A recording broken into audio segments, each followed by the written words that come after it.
কংগ্ৰেছ থাকিলেও এইবাৰ আমি বৰপেটা সমষ্টিত বিপুল ভোটত জিকাটো নিশ্চিত আছিল।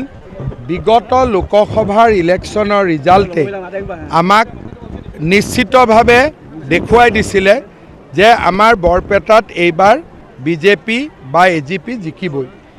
কংগ্ৰেছৰ প্ৰাৰ্থীজনৰ মনোনয়ন কেঞ্চেল হোৱাত মই নিজে বেয়াই পাইছোঁ, কাৰণ যুদ্ধত যদি সন্মুখত কম্পিটিটৰ নাথাকে কাৰ লগত আপুনি কম্পিটিশ্যন কৰিব। কংগ্ৰেছৰ প্ৰাৰ্থীজন থাকিলে মই ভাল পালোহেঁতেন, কিন্তু ইলেকশ্যন কমিশ্যনৰ ওপৰততো আৰু মই ক'ব নোৱাৰোঁ। অভিলেখ এইবাৰ ইমান ভোটত হ'ব, আপোনালোকে নিজে ভাবকচোন। 9টা বজাত ইলেকশ্যন মিটিঙত কোনোবা মানুহ আহে নেকি? আজিৰ এতিয়াওতো দূৰত চাই আহিয়ে আছে মানুহ। এনেকুৱা পৰিৱেশ অসমত আগতে নাছিলেই। এইবাৰ ঐতিহাসিক বিজয়ৰ ফালে আমি আগবাঢ়িছোঁ। মানুহেতো এইবাৰ পাৰিলে 126তকৈ ওপৰ বিজেপিক দিয়াত আছে। সেইকাৰণে দেখা যাওক, ইলেকশ্যনৰ 9 তাৰিখৰ গধূলিলৈকে মই গম পাম, কিন্তু বৰপেটাত যে বিজেপি জিকিব সেইটো আজিয়ে মোৰ পৰা লিখি লওক। আৰু বিজেপি মানে এজিপি, এজিপি মানে বিজেপি। কংগ্ৰেছ থাকিলেও এইবাৰ আমি বৰপেটা সমষ্টিত বিপুল ভোটত জিকাটো নিশ্চিত আছিল।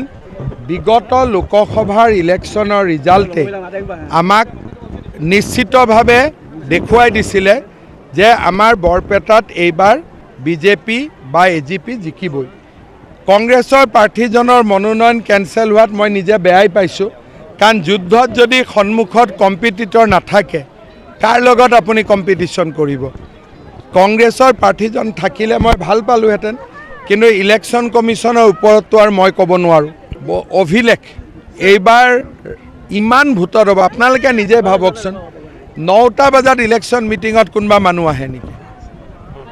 আজিৰ এতিয়াওতো দূৰত চাই আহিয়ে আছে মানুহ। এনেকুৱা পৰিৱেশ অসমত আগতে নাছিলেই। এইবাৰ ঐতিহাসিক বিজয়ৰ ফালে আমি আগবাঢ়িছোঁ। মানুহেতো এইবাৰ পাৰিলে 126তকৈ ওপৰ বিজেপিক দিয়াত আছে।